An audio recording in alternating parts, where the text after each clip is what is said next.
Morning all of you. Good morning sir. Radhe Radhe. Today I will teach you active and passive voice of present continuous tense. Okay? Yes sir. Present continuous tense की पहचान आपकी रहती है रहा है, रही है, रहे। क्या रहती है? हाय रही है रहे हैं। अफर्मेटिव सेंटेंस जब हम बनाते हैं तो सबसे पहले सब्जेक्ट लगाते हैं।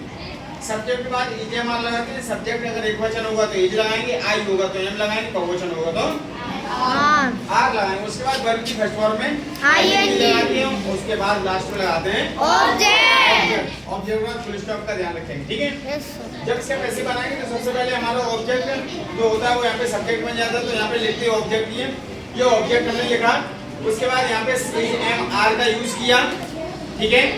ईजेएमआर का यूज करने के बाद फिर हम लगाएंगे बीइंग। क्या लगाएंगे? बीइंग लगाने के बाद वर्ब की थर्ड फॉर्म लगाकर बाई का यूज करके हमारा जो सब्जेक्ट होगा वो यहाँ पे ऑब्जेक्ट बन जाएगा। लेकिन लिखेंगे यहाँ पे सब्जेक्ट, ठीक है? नेगेटिव सेंटेंस जब बनाते हैं तो हम सबसे पहले सब्जेक्ट लगाएंगे। क्या लगाएंगे? सब्जेक्ट। सब्जेक्ट के अकॉर्डिंग ईजेएमआर लगाएंगे। क्या लगाएंगे? ईजेएमआर। ईजेएमआर के बाद नोट लगाएंगे। क्या लगाएंगे? क्योंकि नेगेटिव में नहीं की स्पेलिंग नोट ही तो होती है। उसके बाद वर्ब की फर्स्ट फॉर्म में आईएनजी लगाकर ऑब्जेक्ट लगाते हैं। उसके बाद पैसे बनाते हैं तो ऑब्जेक्ट आपका पहले यहाँ पे आ गया, सब्जेक्ट बन गया। उसके बाद हमने लगाया ईजेएमआर इसके अकॉर्डिंग। ईजेएमआर इधर लगेगा इसके अकॉर्डिंग और ईजेएमआर इधर लगेगा इसके अकॉर्डिंग, ठीक है?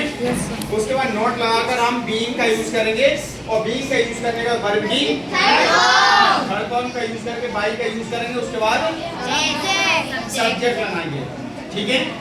इंटरोगेटिव में सेंटेंस में क्या करेंगे? सबसे पहले जो हेल्पिंग वर्ब होती है वो लगाते हैं। इस हमारे सबसे पहले लगाएंगे इसके हिसाब से अकॉर्डिंग टू सब्जेक्ट। उसके बाद हम सब्जेक्ट लगाएंगे। उसके बाद वर्ब की फर्स्ट फॉर्म में आईएनजी लगाएंगे। उसके बाद ऑब्जेक्ट लगाकर मार्क ऑफ क्वेश्चन मार्क लगाते हैं। वैसे वॉइस में क्या करेंगे? हेल्पिंग वर्ब ऑब्जेक्ट के हिसाब से लगा देंगे। जो आपका जो सब्जेक्ट होता है उसके हिसाब से लगाएंगे।